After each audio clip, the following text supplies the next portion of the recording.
오늘 우리에게 주신 하나님의 말씀은 신약성경 디모데전서 6장 7절부터 10절까지 말씀입니다. 허락하신 말씀을 봉독하겠습니다. 우리가 세상에 아무것도 가지고 온 것이 없음에 또한 아무것도 가지고 가지 못하리니 우리가 먹을 것과 입을 것이 있은즉 족한 줄로 알 것이니라. 부하려 하는 자들은 시험과 올무와 여러 가지 어리석고 해로운 욕심에 떨어지나니 그 사람으로 파멸과 멸망에 빠지게 하는 것이라. 돈을 사랑함이 일만하게 뿌리가 되나니 이것을 탐내는 자들은 미혹을 받아 믿음에서 떠나 많은 근심으로 자기를 찔렀도다. 아멘. 오늘 주제는 십계명의 8번째 계명인 도둑질하지 말라는 말씀입니다. 십계명 전체 맥락에서 살펴볼 때 이 8번째 계명의 첫 번째 문제는 사실은 마지막 10번째 계명, 내 이웃의 집을 탐내지 말라라는 말씀과 무엇이 다른가에 있습니다. 8번째 계명은 도둑질하지 말라, 또 이렇게 좀 짧은데 10번째 계명은 우리는 지금 암송할 때 그 첫 번째 구절만 따서 내 이웃의 집을 탐내지 말라라고 그렇게 외우고 있지만 전체 말씀을 보면 내 이웃의 집을 탐내지 말라, 내 이웃의 아내나 그의 남종이나 그의 여종이나 그의 소나 그의 낙이나 물은 내 이웃의 소유를 탐내지 말라, 이렇게 말씀하시면서 탐내지 말아야 할 것들의 그 여러 가지 항목들을 나열하고 있는 것을 봅니다. 도둑질하는 것이나 탐내는 것이나 결국 그것이 다 같은 것이 아니냐, 그렇게 생각할 수도 있겠지만 일반적으로 교회 전통에서는 이 8번째 계명은 도둑질하는 행위에 대한 계명으로, 또 마지막 10번째 계명은 인간의 마음과 탐심, 욕망에 대한 그런 계명으로 이해를 합니다. 그래서 이제 10번째 계명을 다루는 시간에 더 여러분들에게 다시 말씀을 드리겠지만, 그렇게 10번째 계명을 어떤 탐심에 대한 말씀으로 이해를 하면은 또 골로새서에서 사도 바울이 탐심은 곧 우상 숭배다라고 그렇게 우리에게 가르쳐주고 있기 때문에 이제 다시 첫 번째 계명, 나 외에는 다른 신들을 내게 두지 말라라는 말씀과 이 마지막 계명이 다시 연결이 됩니다. 그래서 일종의 수미상관이 되면서 전체적인 틀을 이제 형성을 하게 되는 것입니다. 그래서 우리도 일반적인 해석의 전통에 따라서 8번째 계명은 도둑질이란 행위에 대한 말씀으로, 또 10번째 계명은 인간의 탐심과 욕망에 대한 말씀으로 초점을 맞추어서 살펴보고자 합니다. 그러면 이제 우리가 도둑질을 하지 말라는 계명을 좀 더 살펴봐야 할 텐데, 도둑질은 무엇입니까? 이런 질문을 하는 것이 좀 별로 어색하겠죠. 그것을 누가 모르겠습니까? 사전적으로 정의하자면 이렇습니다. 남의 물건을 훔치거나 빼앗는 짓이라고 되어 있더라고요. 빼앗는 짓. 예, 그럼 이미 거기에 어떤 가치평가가 들어있는 것인데, 우리가 다 아는 이야기입니다. 굳이 한마디를 더 붙이자면은, 훔친다는 것은 몰래 가져오는 것이고, 빼앗는다는 것은 위력을 가해서 억지로 가져오는 것이다. 그 정도의 차이가 있겠죠. 그런데 여기서 중요한 것은 그 빼앗는 방법이 아니라 남의 것이란 무엇이고 또 나의 것이란 무엇인가, 이제 그것을 우리가 바르게 이해하는 데 있습니다. 성경은 태초에 하나님이 천지를 창조하셨다고 우리에게 가르쳐 줍니다. 그리고 하나님이 인간을 만드셔서 하나님이 창조하신 모든 것을 다스리게 하셨다, 그렇게 우리에게 말씀하십니다.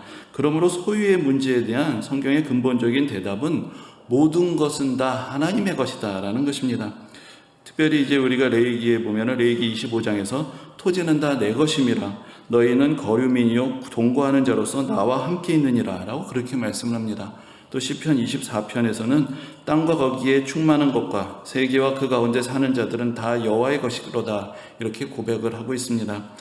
그러나 그렇다고 성경이 개인적인 소유를 전혀 인정하지 않는 것도 아닙니다. 무슨 놀부시법 비슷하게 네 것도 내 것이고 내 것도 내 것이고 그런 이야기 있지 않습니까? 그런 것처럼 네 것도 하나님의 것이고 내 것도 하나님의 것이니까 네가 가지고 있는 하나님의 것을 내가 가지고 오는 것이 뭐가 문제냐, 이렇게 말할 수는 없다는 것입니다. 그런데 군대에서는 물론 이런 일들이 종종 일어납니다. 훈련소에서 다 듣는 이야기인데, 다 국방부의 것이니까 저쪽 중대의 것을 우리 중대로 가져오는 것은 그냥 위치 이동이다, 이런 이야기들을 합니다. 아시는 분들 잘 아시겠죠? 제가 살아오면서 사실 돌이켜보면 정직하지 못하고 또 부끄러웠던 일들도 많지만, 그래도 스스로 또 몇 가지 자랑스럽게 생각하고 참 소중한 은혜와 교훈으로 간직하고 있는 일들이 있습니다. 그 중에 하나가 바로 논산훈련소에서 있었던 일입니다. 어느 날 이제 훈련을 나갔다가 돌아와 봤더니 바로 제 전투모가 위치 이동이 되어버렸습니다. 그러니까 이제 제 같은 훈련병 동료들이 야 저거 옆에 중대들이 가져간 거니까 이제 좀 있으면 쟤네들도 훈련 나가니까 가서 너도 위치 이동을 해오라고 그렇게 이야기를 합니다. 그런데 저로서는 그래도 내가 예수 믿는 사람인데 내가 어떻게 그럴 수 있나. 그래서 이제 망설이다가 결국은 타이밍을 놓치게 되었습니다. 그래서 이제 전투모가 없어지게 된 것이죠. 그런데 어떻게 그런 상태로 3일을 버텼습니다. 어떻게 3일이나 안 걸리고 버텼느냐. 그러니까 이 군인들이 쓰는 모자가 두 가지가 있습니다. 이렇게 군대 얘기를 하려니까 좀 죄송한데, 하나는 천으로 된, 이 전투모라는 건 천으로 된 모자고, 그 다음에 훈련을 나갈 때는 그 방탄 헬멧을 쓰는 거죠. 뭐 화이바라고도 그런 헬멧을 쓰니까, 이 전투모는 언제만 쓰냐면은 하루 중에 딱 아침에 점호할 때만 씁니다. 그때만 안 걸리면 되는 겁니다. 그럼 또 어떻게 안 걸렸냐? 그러니까 아침에 점호하면 다 연병장에 이제 모이는데, 제가 이제 줄을 쭉 쓰면은 거의 뒤쪽에 있었기 때문에 약간 무릎을 낮춥니다. 그래가지고 앞사람 머리에 가려서 제 머리가 보이지 않게 이렇게 카메라가 있으니까 이런 거 그래서 3일을 버텼습니다. 너무 놀라운 일이죠. 그런데 3일째 되니까 이게 마음이 느슨해진 거예요. 긴장이 풀리는 바람에 주의를 기울이지 않다가 딱 걸려버린 거예요. 야 거기도 왜 모자 안 썼어? 없어 나와. 그래가지고는 거기서 바로 엎드려 뻗치고 기합을 받고 뭐 어떻게 되냐. 저 없어졌는데 야 이 바보야 빨리 가서 가져야지 뭐 하는 거냐고 잔뜩 야단을 맞게 되었습니다. 그런데 좀 희한한 일이 벌어졌는데, 그렇게 저한테 야단을 치던 조교가 제 얼굴을 빤히 보더니 이놈이 맹하게 생겨가지고 이게 저쪽 중대에 가서 뭘 가져올 위인이 아니라고 생각해. 이제 잠깐 기다려봐 하더니 그 자기가 가지고 있던 남은 전투모가 하나 있다고 그것을 가져와서 저한테 준 것입니다. 정말 기적 같은 일이 벌어진 것이죠. 저한테는 이 일이 정말로 큰 교훈과 은혜가 되었습니다. 그래도 내가 양심적으로 살려고 하면 하나님이 도와주시는구나 라는 것을 그때 경험하게 되었기 때문입니다. 그런데 만약에 그때 제가 심하게 기합을 받고 야단을 맞고 빨리 가져오라고 명령을 받았다면 군대니까 어쩔 수 없이 저도 위치 이동을 하러 갔겠죠. 그리고 그것도 하나의 교훈이 되었을 것입니다. 세상은 이렇게 사는 거구나. 나 혼자 양심을 지키려고 해봤자 이게 안 되는 것이고 남의 것도 필요하면 가져다가 써야 되는구나. 그래야 내가 사는구나. 이런 교훈을 얻었더라면 그러한 경험도 그 이후에 저에게 영향을 미쳤을 것입니다. 그러나 하나님의 은혜를 베푸셔서 그런 경험을 피하게 하신 것, 그것이 지금 생각해보면 정말로 너무나 감사한 일이었습니다. 근본적으로 생각하면 우리가 가진 소유란 것은 하나님의 것을 하나님께서 각 사람에게 나누어 주신 것입니다. 여기에 두 가지 사실이 있습니다. 본래 모두가 다 하나님의 것이라는 것, 그리고 하나님께서 하나님의 뜻대로 각 사람에게 맡기셨다는 것입니다. 그러므로 우리는 하나님이 나에게 주신 것도 감사하게 생각하며 하나님의 뜻대로 소중하게 사용해야 하며, 또한 다른 사람이 가진 것도 하나님께서 그 사람에게 주신 것으로 하나님의 뜻이 있어서 맡기신 것으로 우리가 나의 소유만큼이나 소중하게 여기고 존중하고 지켜주어야 한다는 것입니다. 이것이 성경에서 가르치는 소유에 대한 근본적인 명령입니다. 그러므로 도둑질이 무엇이냐고 할 때 남의 것을 훔치거나 빼앗는 것이라고 한다면 그 남의 것에는 다른 사람의 것뿐만 아니라 하나님의 것도 포함됩니다. 하나님께서 다른 사람에게 주신 것을 그 사람의 의사와 상관없이 가져오는 것도 도둑질이고, 하나님께서 내게 맡기신 것을 마치 내 것인 것처럼 내 마음대로 사용하는 것도 하나님의 것을 도둑질하는 것입니다. 그러므로 도둑질하지 말라는 계명을 지키기 위해서 첫째로 우리가 생각해야 될 것은, 우리가 가진 모든 것은 하나님께서 내게 맡기신 것이고 나는 하나님의 재물을 맡은 청지기라는 사실을 깨달아야 하는 것입니다. 물론 내가 수고해서 그 대가로 내가 얻은 것인데 그것이 왜 하나님께서 주신 것이냐, 이렇게 말할 수도 있을 것입니다. 우리는 대부분 다 내가 가진 것은 내가 수고하여 얻은 것이라고 그렇게 생각하고 싶어 합니다.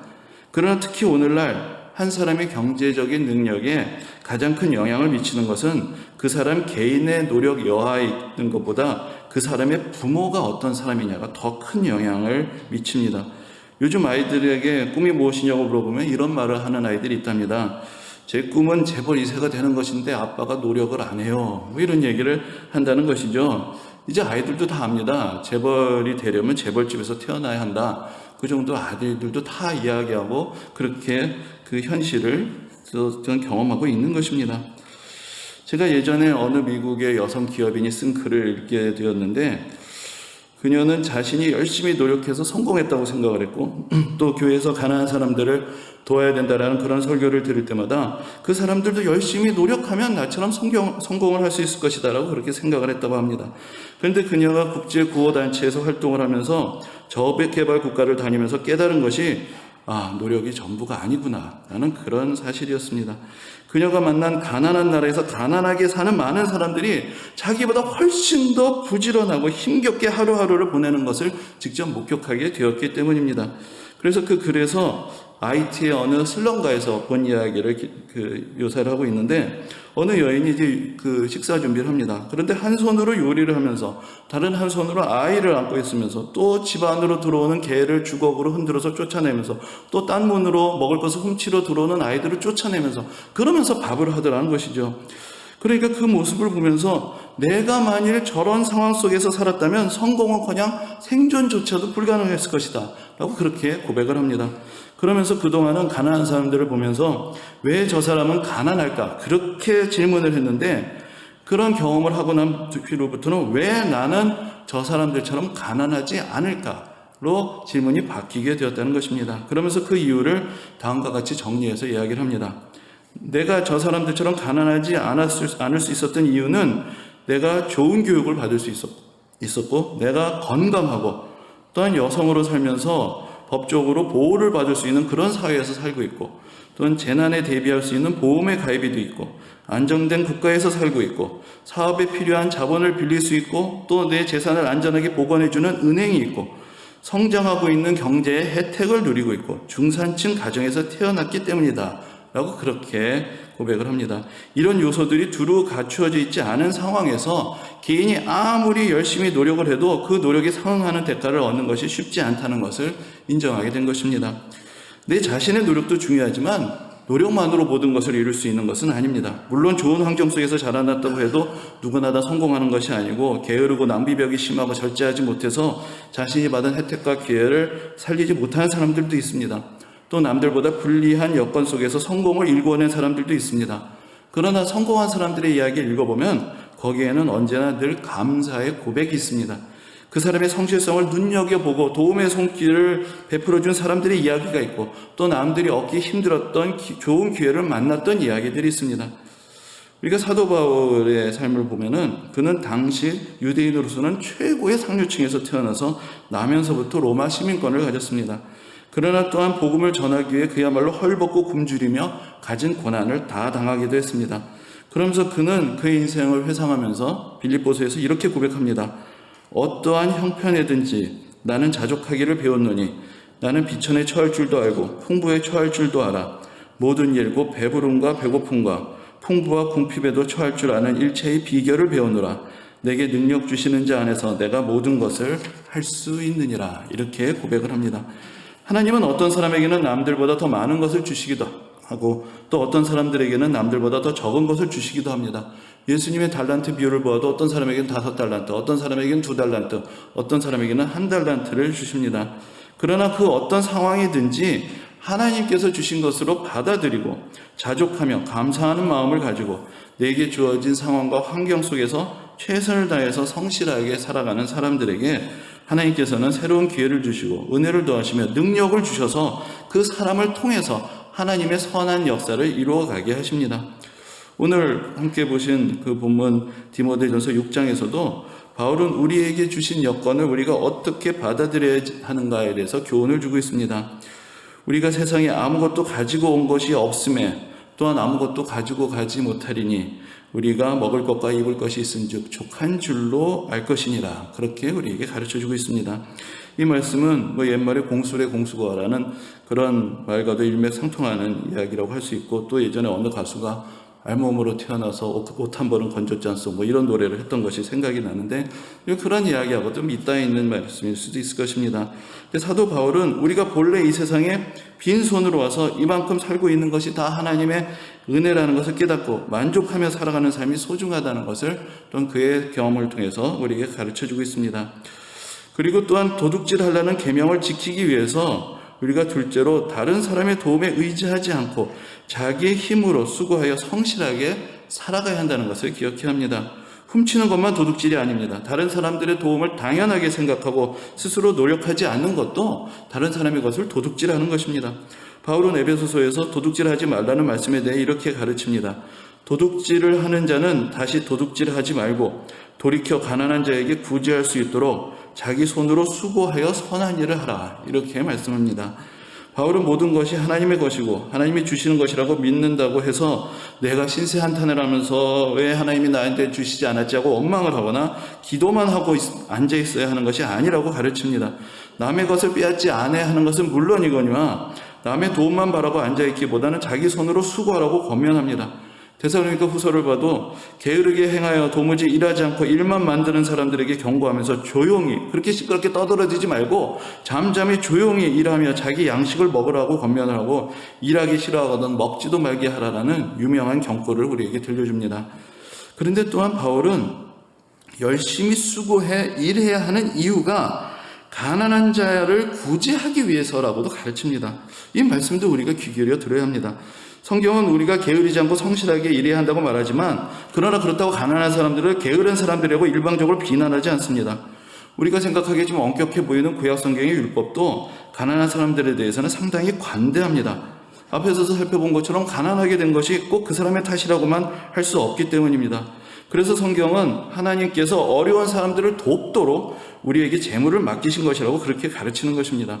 가난한 사람을 구제하는 것은 또한 어떤 면에서는 도둑질을 막는 방법이라고도 할 수 있을 것입니다. 가난한 사람들이 절박한 상황에 방치되게 되면은 결국은 그 사람이 우리가 잘 아는 그 장발장의 이야기처럼 도둑질의 유혹에 빠져들 수 있기 때문에 결국은 나의 무관심이 이웃이 죄를 짓도록 만드는 것이 됩니다. 그래서 구약성경의 율법을 보면은 밭에서 추수할 때도 내 밭의 곡식이라고 싹 다 거둬서는 안 되고 적당히 남겨놓아서 가난한 사람들이 그것을 가지고 생계를 이어갈 수 있도록 배려하게 합니다. 그리고 더 놀라운 것은 이제 7년마다 안식년이 오는데 이 안식년이 되면은 그동안의 모든 채무를 탕감해 주라고 그렇게 말씀을 합니다.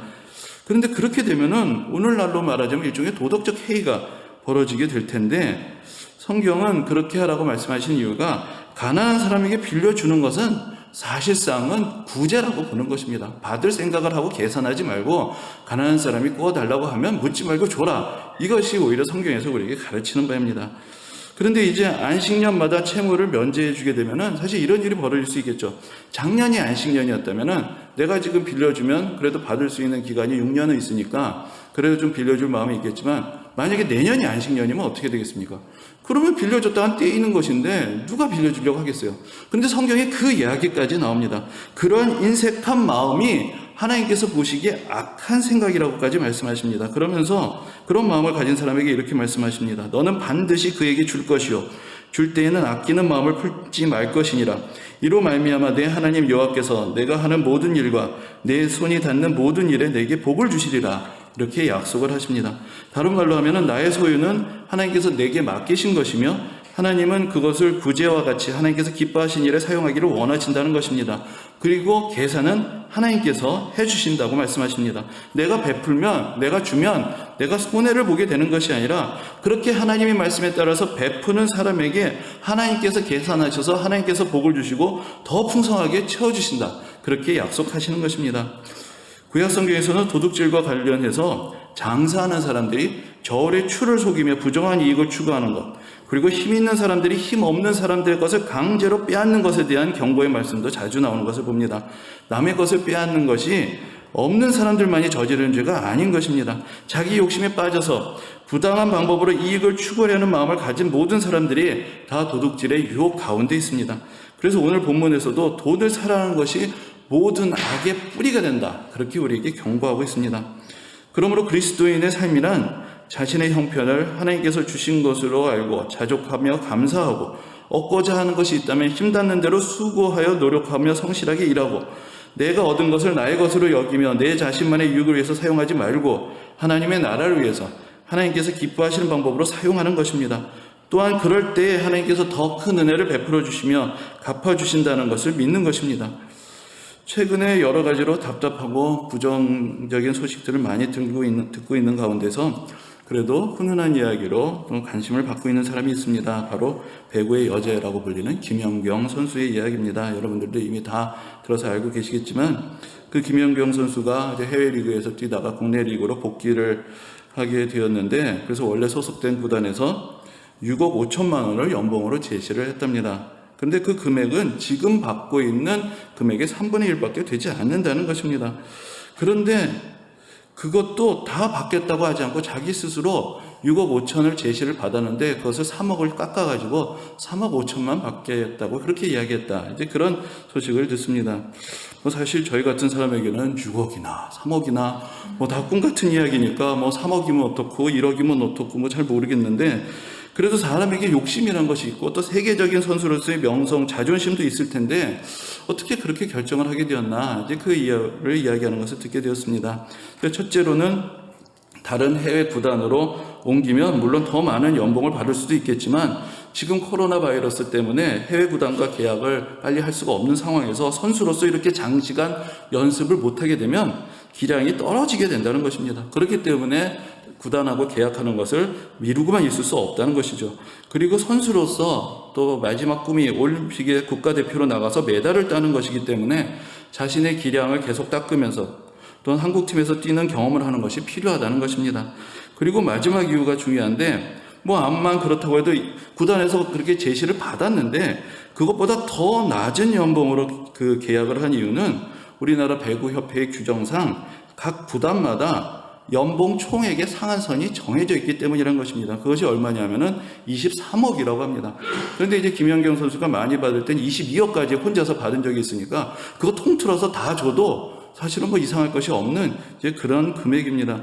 그러니까 이제 구단의 입장에서는 나름 최대한 배려를 한다고 싹싹 긁어 모아서 만든 것이 6억 5천이었는데, 그렇게 되면 사실상은 다른 선수들의 연봉은 깎이게 된다는 것이죠.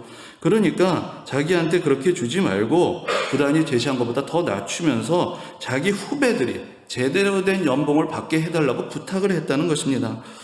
저는 이 이야기를 들으면서 참 많은 도전을 받게 되었습니다.